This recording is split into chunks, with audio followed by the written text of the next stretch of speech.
हाँ जी, स्क्रीन नजर आ रही है सबको? Yes ma'am. मुझे आवाज का भी बता दो और स्क्रीन का भी बता दो।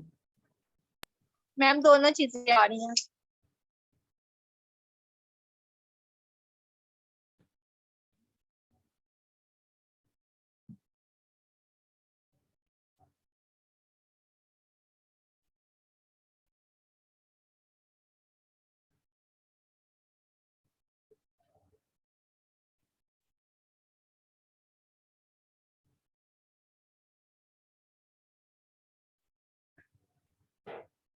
अच्छा, ये दोनों फाइल्स मैंने ओपन की हैं और मैं आप लोगों को सेंड कर दूंगी।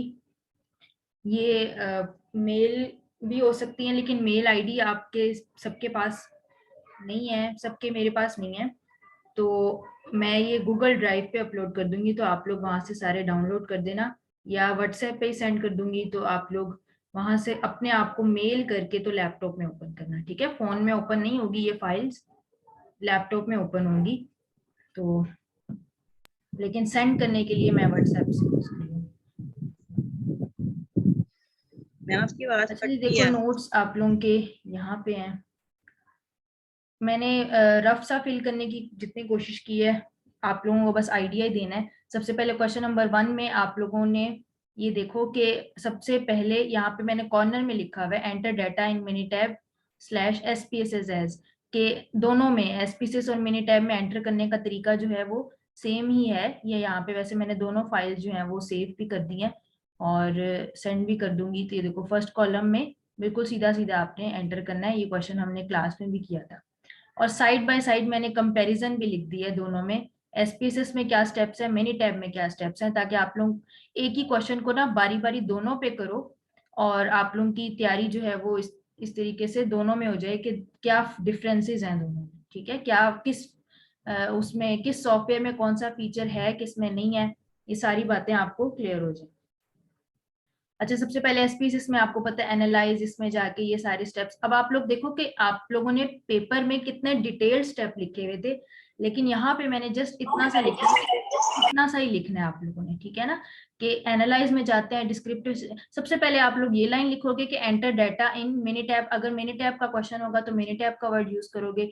स्लैश SPSS, यहाँ पे मैंने स्लैश इस वजह से डाली है कि दोनों में जो है एक ही तरीके से एंटर होता है, तो क्वेश्चन के मुताबिक आप लोगों ने एंटर करना। ठीक है, सबसे पहले ये लिखोगे, नीचे डॉट डॉट डॉट लिखे हुए हैं मैंने, वो पिक्चर में थोड़ा नजर नहीं आ रहा, कि सारी वैल्यूज एक ही आपने कॉलम में एंटर करनी है। अगर SPSS का क्वेश्चन होगा तो ये स्टेप्स लिखने हैं, और मिनी टैब का होगा तो ये। तो यहाँ पे मैंने लिखा है ना click statistics check the following, तो वो आप लोगों ने जो है पिक्चर नहीं डालनी, ऑब्वियसली जिसको टिक किया है वो वाले बॉक्सेस बस लिख देने। ठीक है, और ओके कर देना है। तो ये आप लोगों का सारा वो आ जाएगा।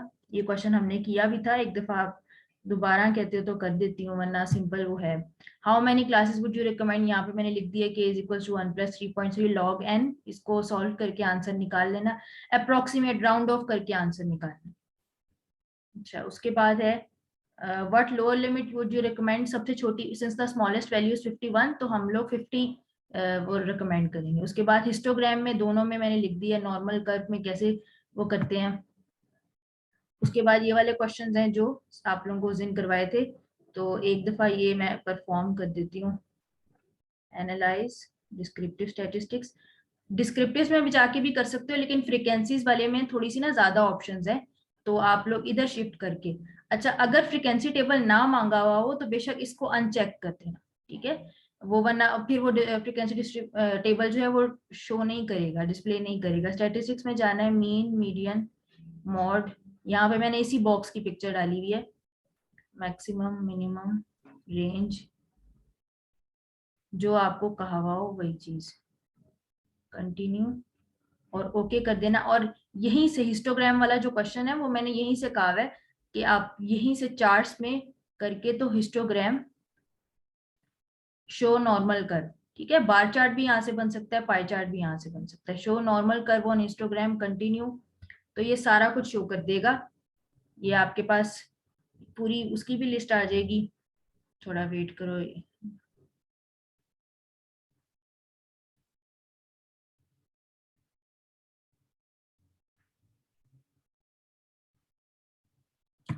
ये सारे इन चीजों की भी लिस्ट आ जाएगी और हिस्टोग्राम भी बन जाएगा।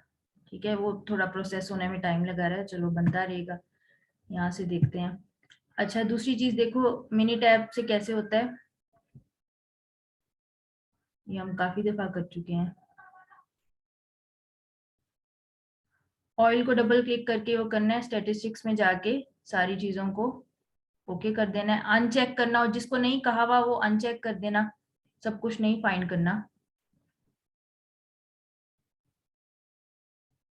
ओके करके, और यहाँ से ग्राफ आपके आ जाएंगे, histogram of data with normal curve. और बॉक्स प्लॉट अगर फाइंड करने को है तो वो मिनी टैब से यहाँ से कर लेना। ठीक है, ये चीज याद रखना, तो वो आउटपुट शो कर देगा। तो अच्छा, उसके बाद देखो ये स्टेप्स हैं, तो यही स्टेप्स बस लिखे हुए हैं। डी पार्ट में देखो, आप लोगों को मैंने उस दिन बताया था क्लास में भी, वैल्यू ऑफ स्क्यूनेस जो है वो 0.47 है। यहाँ से देखो हमें 0.47 पता चल रही है। तो आप लोग 0.47 ये जीरो के काफी क्लोज है। ठीक है, तो इसके आंसर में मैंने लिखा हुआ है this is a fairly symmetrical distribution, यानी कि पूरी तरह जीरो नहीं है। पूरी तरह जीरो होता तो प्योर सिमेट्रिकल डिस्ट्रीब्यूशन होती, लेकिन फिर भी जीरो के काफी करीब है। तो आप हिस्टोग्राम की शेप से भी हमें पता चल रहा है कि काफी हद तक सिमेट्रिकल ही है, लेकिन थोड़ी सी जो है वो स्क्यूनेस है। तो इसीलिए मैंने लिखा है this is a fairly symmetrical distribution, not perfectly symmetrical but not very skewed. ठीक है, स्क्यूड भी नहीं है कि हम इसको कहें कि एक साइड पे बहुत ज्यादा स्क्यूड है। मीन मीडियन ये सारे जो क्वेश्चन है उस दिन हमने किए थे। यहाँ मैंने कोफिशिएंट ऑफ वेरिएशन का फॉर्मूला भी लिख दिया है, जस्ट इन केस अगर आप लोगों को आता है फॉर्मूला, वरना ये भी मिनी टैब से ही आ जाता है। सारी चीजें इसकी है। सेकंड क्वेश्चन में मैंने फिर लिखा है, सबसे पहले आप लोग पेपर में ये लिखोगे enter data in Minitab and SPSS as, दोनों में एक ही तरीके से एंटर करना है। ड्रिंक्स यहाँ पे नाम आएंगे और यहाँ पे फ्रीक्वेंसी ऑफ ड्रिंक्स के नाम से जो उसकी फ्रीक्वेंसी है वो यहाँ पे एंटर कर देना। अच्छा, इसका आंसर मैं लिखना भूल गई हूँ, ये मैं आप लोगों को ना मैसेज पे सेंड कर दूंगी। तो ये अब आप लोग देखो, यहाँ पे ड्रिंक्स नाम लिखे हुए हैं और यहाँ पे फ्रीक्वेंसी ऑफ ड्रिंक्स। इसी तरह से इसमें भी ड्रिंक्स है और फ्रीक्वेंसी ऑफ ड्रिंक्स है। अब आप लोगों को पता है ग्राफ्स कैसे बनाते हैं, मैं बार चार्ट निकाल लेते हैं, पाई चार्ट फिर आप लोग सिंपल। और ये यहाँ पे मैंने लिखा हुआ है समरीज ऑफ नोट्स में, देखो देखो ग्राफ्स, लेगेसी डायलॉग्स, बार, सिंपल, और ये समरीज था ना, summaries for groups of cases, इस पे टिक करते हैं तो वही मैंने लाइन लिखी है। आगे डिफाइन, ठीक है, और फिर अदर स्टैटिस्टिक पे करते हैं और फिर शिफ्ट कर देते हैं। शिफ्ट के लिए मैंने एरो वाला साइन यूज किया है। तो अदर स्टैटिस्टिक पे करते हैं तो वो भी मैंने वहां पे कमांड लिखी हुई थी।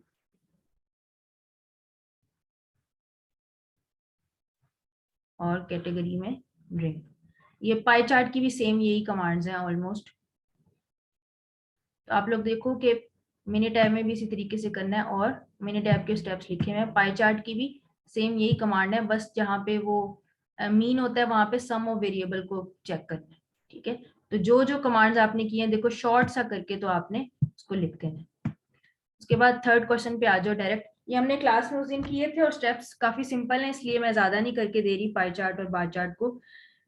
रिग्रेशन कोरिलेशन वाला, सबसे पहले ये लिखोगे enter data in SPSS and mini tab, जो भी गिवन होगा, एसपीएसएस गिवन होगा तो एसपीएसएस का नाम यूज करोगे, मिनी टैब होगा तो सिंपल आपने एड एक्सपेंस और sales revenue Y underscore X और अंडरस्कोर वाई करके मैंने लिख दिया ताकि आपको उस वक्त भी याद रहे कि एक्स क्या है वाई क्या है। तो ये देखो एक्स, इसमें मैंने एक्स ब्रैकेट में इस तरह से लिख दिया, तो सिंपल कॉलम्स में ही एंटर किया। एसपीएसएस में भी एंटर करने का तरीका सेम है इसका, एक्स और ये वाई। ठीक है, और एसपीएसएस में क्या कमांड्स होती हैं, एनालाइज, रिग्रेशन, लीनियर। अब चूंकि मैंने नाम लिखे हैं तो मुझे याद रहेगा एक्स इधर डालना है और वाई डिपेंडेंट में डालना है और बस ये चीज ओके कर देनी है।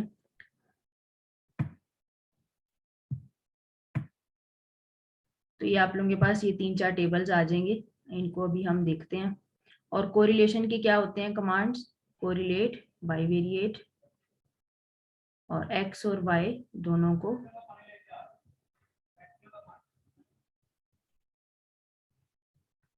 ठीक है, ये कोरिलेशन आ गया, इकट्ठा मैंने सॉल्व कर दिया रिग्रेशन कोरिलेशन।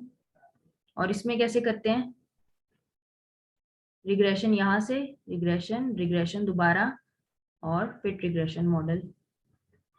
रिस्पॉन्सेज वाई को कहते हैं, ये चीज याद रखना, मिक्स ना कर देना, और प्रिडिक्टर जो है उसमें एक्स आ जाता है।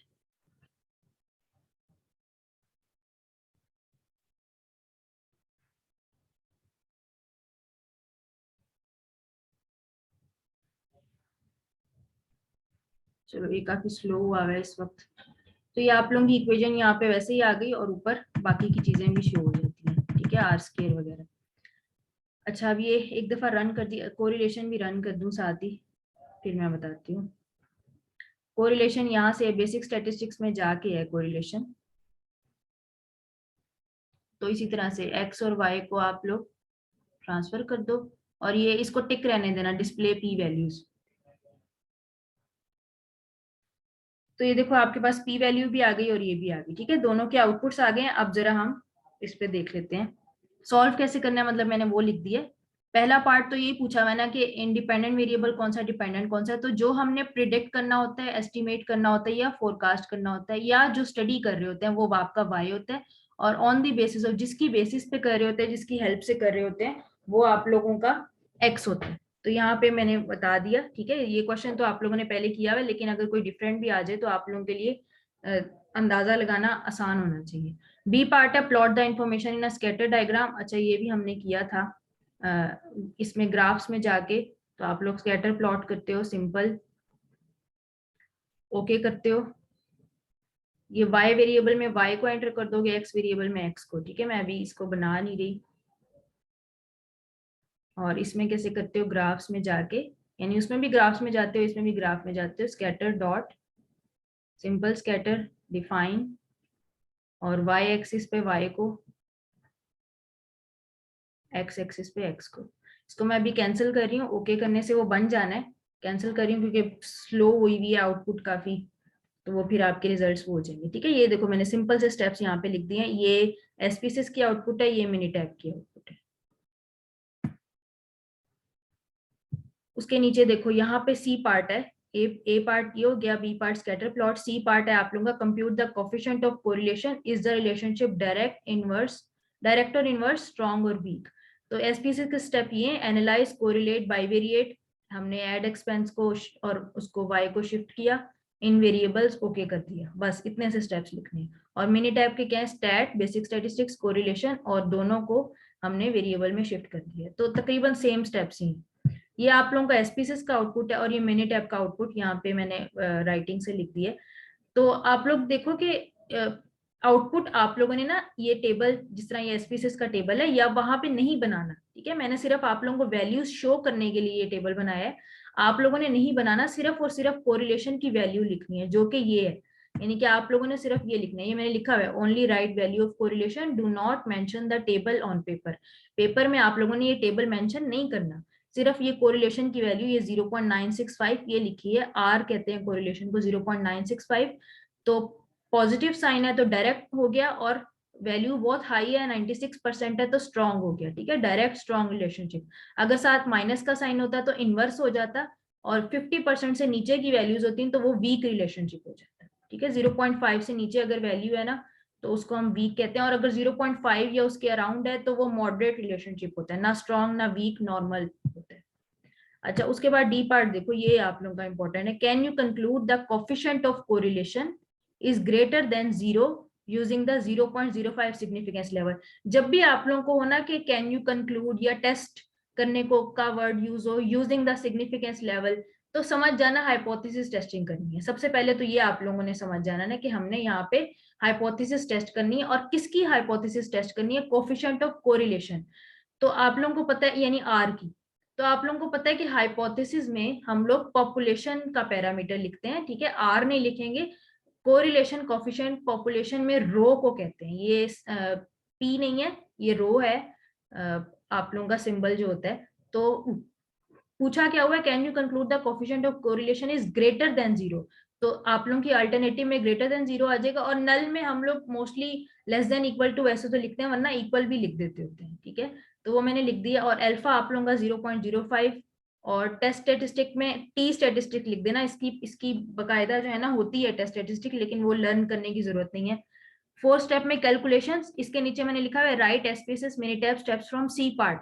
तो आप लोगों ने वहां पे नहीं ऐसे लिखना, आप लोगों ने वहां पे प्रॉपर जो सी पार्ट में हमने स्टेप्स लिखे हैं ना, ये वाले यही लिखोगे, ठीक है। वो मैंने नोट्स में थोड़ी सी जगह बचाने के लिए लिख दिया है, बात रिपीट ही हो रही है ना, तो ये वाले स्टेप्स आप लोग रिपीट करोगे।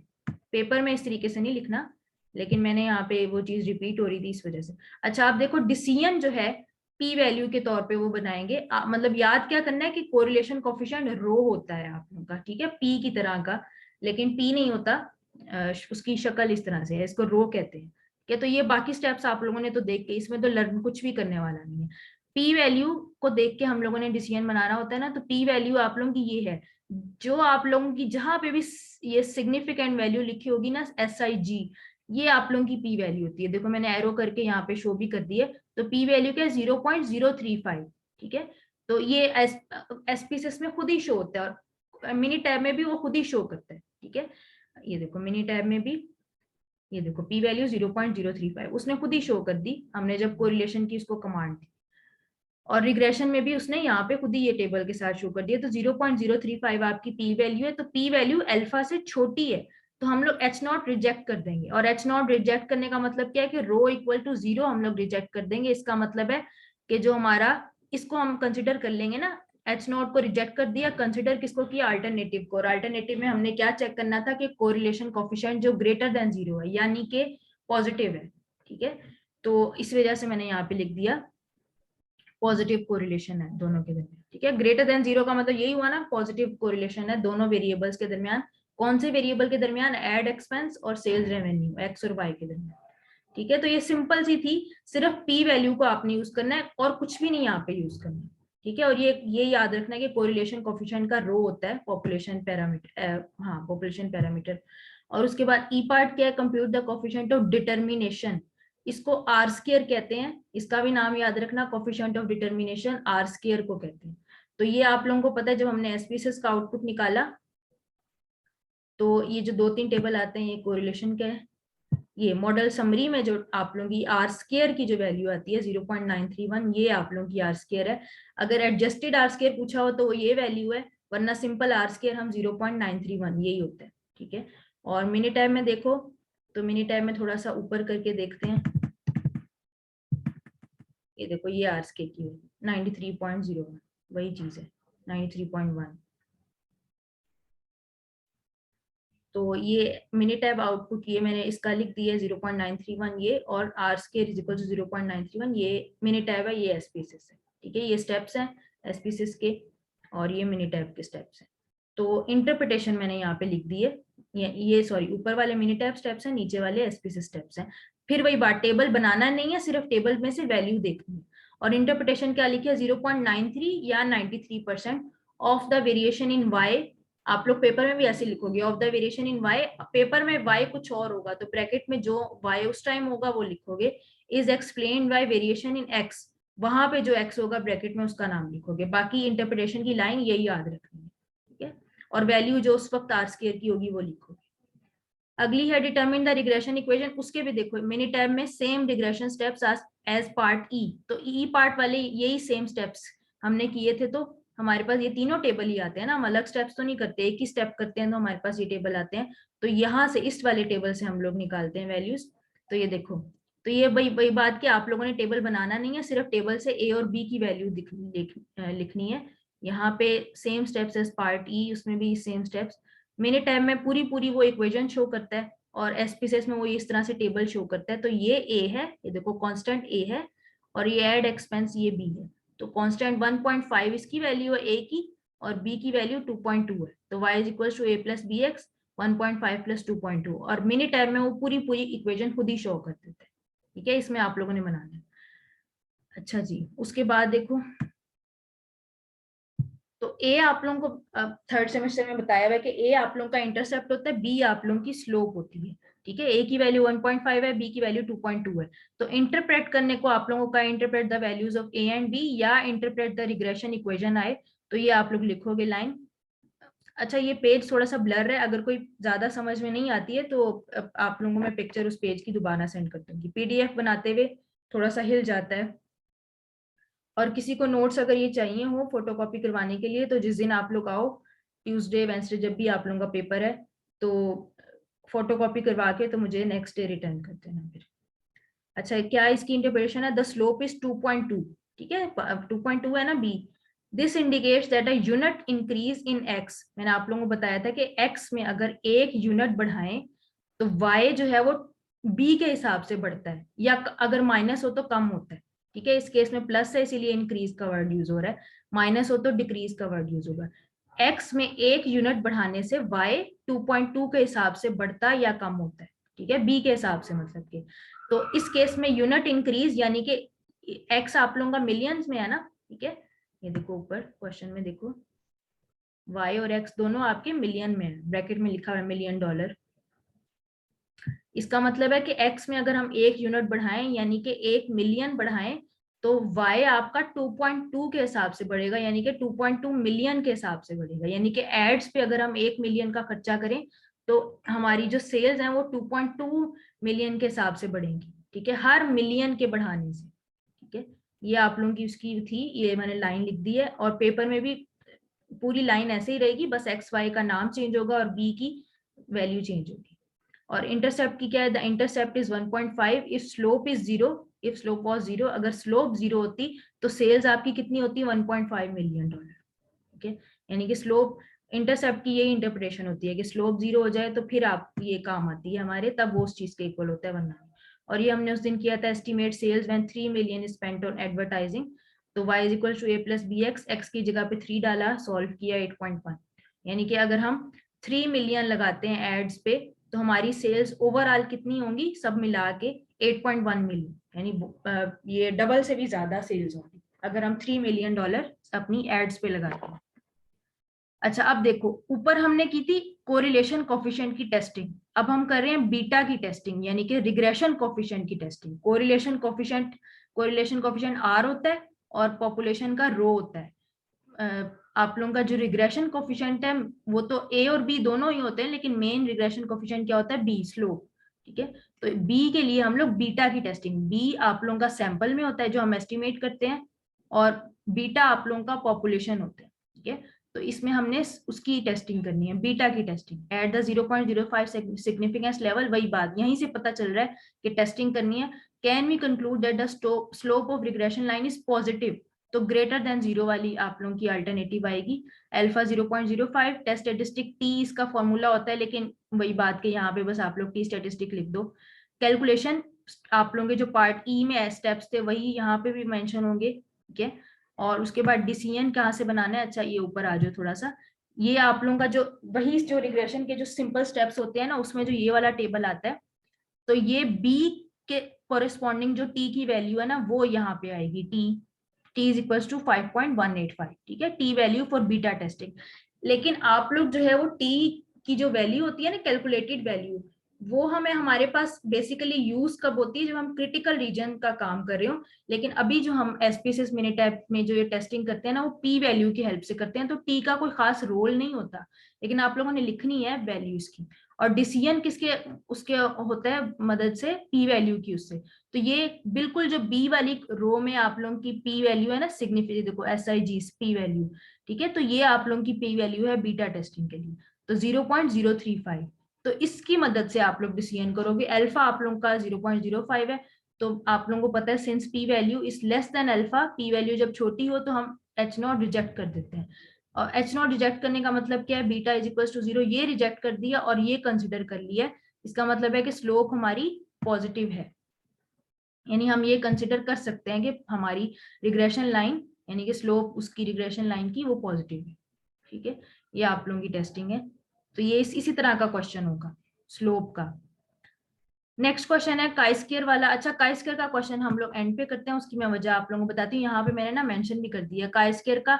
मिनीटैप पे आप लोग पहले कर सकते हो, लेकिन एसपीएसएस पे आप लोगों ने एंड पे करना है, ठीक है, क्योंकि हम लोग वेट केसेस करते हैं, इसके मैं आप लोगों को बिल्कुल एंड पे करवाती हूँ। इसको भी फिलहाल ऐसे ही छोड़ दो, आगे चलते हैं। क्वेश्चन नंबर 5 है आप लोगों का, द मैनेजर ऑफ इनलेट। अच्छा, ये है सारा ये डाटा दिया हुआ है, और क्या पूछा हुआ है? What is the best estimate of the population mean, वही चीज। अच्छा, सबसे पहले यही लिखोगे, enter data in Minitab and SPSS, दोनों में एक ही तरीके से एंटर होगा। ये अमाउंट्स एंड डाटा तो मैंने नाम भी सबका अमाउंट ही लिख दिया। अच्छा, ये दो कॉलम है, ये काई स्क्वायर के हैं, ये हम एंड पे करते हैं। ये रिग्रेशन वाला था, ये हमने कर लिया। ये बार चार्ट और पाई चार्ट वाला था, और ये फर्स्ट क्वेश्चन था। तो अभी हम ये करने लगे अमाउंट वाला, कॉलम 8। ठीक है, तो ये पूरी सारी की सारी वैल्यूज एक ही उसमें मैंने कॉलम में एंटर कर दी है, और एसपीएसएस में भी ऐसे ही है, अमाउंट के नाम से ही है, और सारी 20 वैल्यूज एक ही कॉलम में आ गई। ठीक है, और ये आप लोगों का फर्स्ट क्वेश्चन था, ये सेकंड, दोनों कॉलम्स। ये रिग्रेशन वाला क्वेश्चन, ये काई स्क्वायर वाला है, जिसको मैंने कहा एंड पे करते हैं, फिलहाल हम इसको कर रहे हैं। ठीक है, अमाउंट है सारी। और सबसे पहले पूछा है what is the best estimate of the population mean, वो जो कि क्या होता है, सैंपल मीन। तो आप लोग प्रॉपर ऐसे करोगे, सबसे पहले ये लाइन लिखोगे, enter data in SPSS and Minitab as. ये सारा आपने लिखने के बाद मिनीटैब के स्टेप्स आप लोगों को पता है, मीन फाइंड करने के क्या होते हैं, वही basic statistic, display, descriptive statistics, shift amount, click statistics और चेक मीन। सिर्फ मीन निकालना है ना, तो चेक किसको किया, सिर्फ मीन को। इसी तरह एसपीएसएस के क्या होते हैं, एनालाइज, डिस्क्रिप्टिव स्टैटिस्टिक्स, और डिस्क्रिप्टिव्स में जाके अमाउंट को शिफ्ट करना है। क्लिक ऑप्शंस फ्रीक्वेंसी वाले जगह से भी कर सकते हो, क्लिक ऑप्शंस और मीन को चेक करके ओके। तो ये आप लोगों का मीन आ गया दोनों में। ठीक है, तो ये आप लोगों का मीन ही था एस्टिमेट यहाँ पे। सेकेंड है डिटर्मिन 95% एंड 90% कॉन्फिडेंस इंटरवल। अच्छा, नोट्स में ना ये पॉइंट, ये बात ना मैं आप लोगों को मैंने लिखी हुई है एक जगह पे, मैं आपको पिक्चर उसकी सेंड कर देती हूँ। नोट्स में कॉन्फिडेंस इंटरवल आप लोग कोर्स आउटलाइन अपनी सामने रखना, सिर्फ और सिर्फ मिनट ऐप पे किए हैं, तो मैंने यहाँ पे सिर्फ और सिर्फ मिनट ऐप के स्टेप्स मेंशन किए हैं। आप लोग अगर एसपीएसएस पे करते हो ना, तो वो आप लोगों का हाइपोथेसिस टेस्टिंग करते वक्त आ जाता है। ठीक है, तो फिलहाल इसको देखते हैं। बेसिक स्टैटिस्टिक्स, ये 30 से कम है तो हम लोग 1 सैंपल टी लगाएंगे, और हम लोग 1 सैंपल टी ही लगाते होते हैं, 1 और मोर सैंपल को ही करना है। ठीक है, अगर आप लोग समराइज डाटा करते हो ना, तो वो कहेगा कि सैंपल साइज खुद से बताने वाला है, लेकिन हमने तो कॉलम से करना है ना, तो 1, इसलिए यहाँ पे कॉलम को करेंगे। और अमाउंट शिफ्ट कर दी, इसको अभी हम नहीं करेंगे, ये नेक्स्ट पार्ट में आएगा, परफॉर्म हाइपोथेसिस टेस्ट, अभी तो हम परफॉर्म नहीं ना कर रहे। ऑप्शन में जाएंगे, 95% कॉन्फिडेंस इंटरवल करना है, तो यहाँ पे 95 ही रहने दो, ओके, और ये ओके करेंगे। तो ये आप लोगों का ये इंटरवल है मेन। ठीक है, ये तो यहाँ पे देखो, यहाँ पे आपने सारी, ये मैंने यहाँ पे stat basic statistics 1 sample T, select 1 और मोर सैंपल्स, हमने इसी को किया था ना सिलेक्ट, समराइज डाटा को नहीं किया था। अमाउंट शिफ्ट की, ऑप्शंस पे क्लिक किया, कॉन्फिडेंस लेवल 95 रखा, ओके और ओके। तो ये आप लोगों का इंटरवल आ गया 95%। और 90% के लिए क्या करेंगे, सेम स्टेप्स हैं, लेकिन स्टैट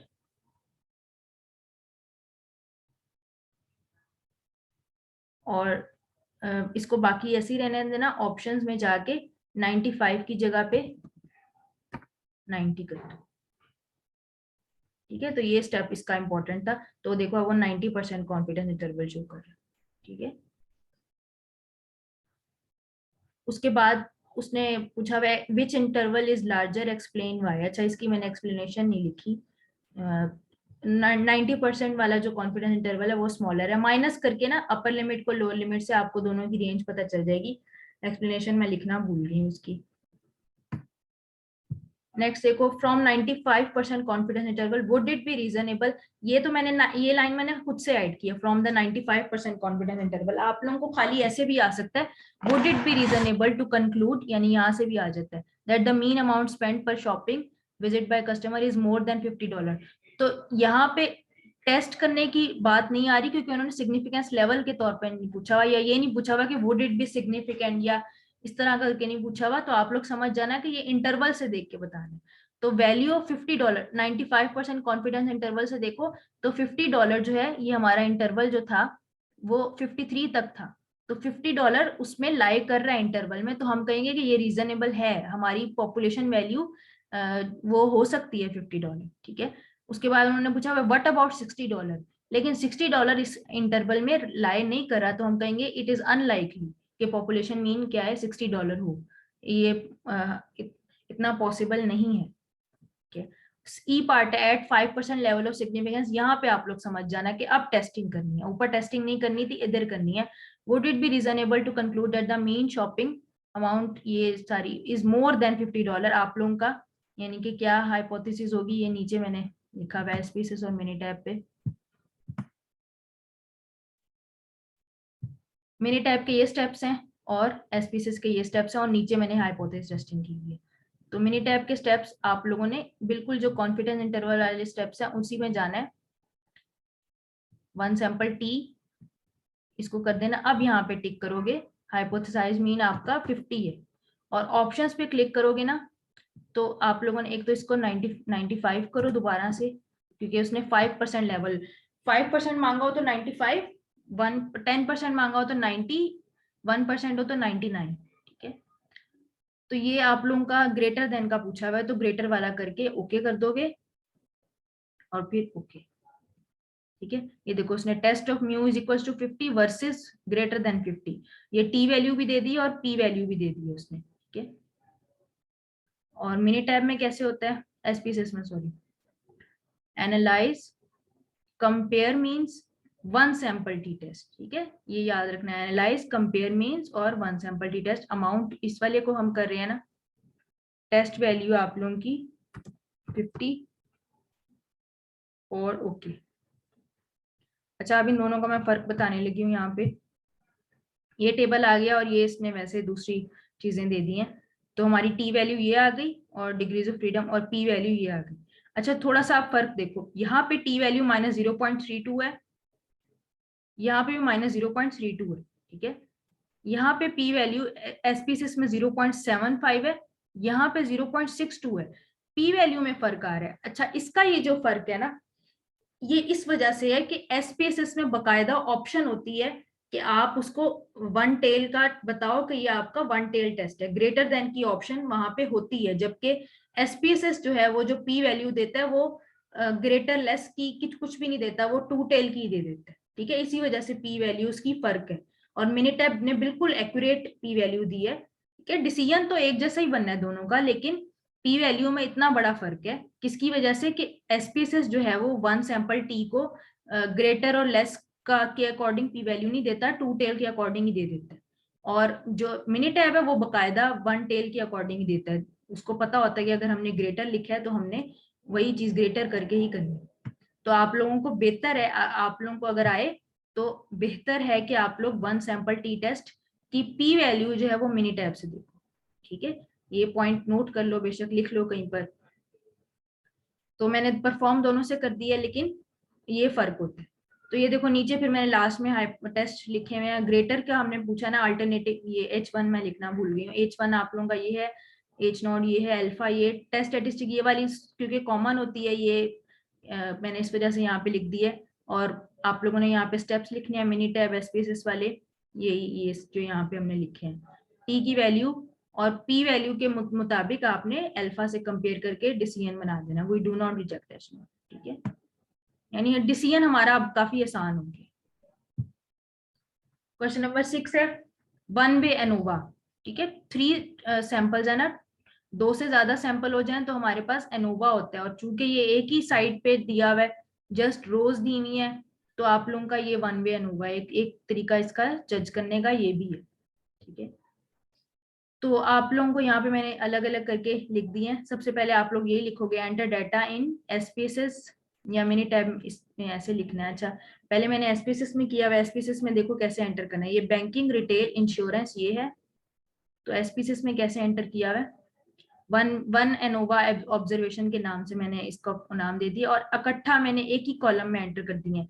ये यहाँ तक बैंकिंग का डाटा है, उसके बाद रिटेल की ये वैल्यूज हैं, और फिर लास्ट में यहाँ से इंश्योरेंस की वैल्यूज एक ही कॉलम मैंने एंटर कर दी हैं, और फिर कोडिंग की है। ये देखो, ये यहाँ तक आपकी फर्स्ट है ना बैंकिंग वाली, तो बैंकिंग को मैंने 1 का नाम दे दिया, यहाँ पे मैंने लिखा भी है बैंकिंग, नहीं लिख लेना आप लोग, बैंकिंग 1 2 और ये 3।